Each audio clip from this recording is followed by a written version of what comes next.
to Khalid Nia official video. Please subscribe, comment, share.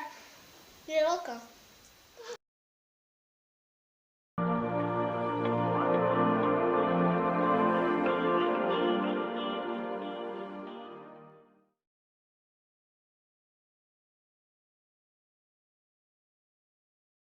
So inay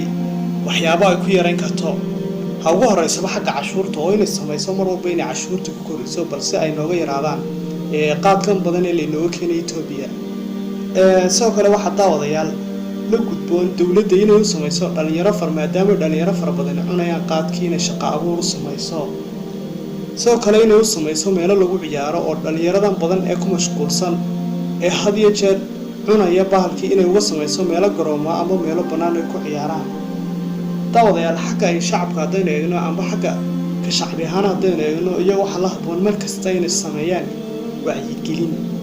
taasoo ka iman karta xagga qoyska maadaama qoyskeena badankiisa qayb ka mid ah amba qayb naga mid ah ay badankooda cunaan taasi waxay u horseedi kartaa inuu qofku iska yareeyo amba iskaba daayo wacyigelintaasoo noqon karta in qofka mar kasta u sheegto xanuunada uu ku keeni karo qofkaasi wuxuu ku dhiiranayaa inuu iska daayo daawadayaal muuqaalkeeni maanta bartaas inoogu eegahay aad iyo aad baad u mahadsantiin dhammaantiin aad baan idin salaamayaa wassalaamu calaykum waraxmatullaahi wabarakaatuh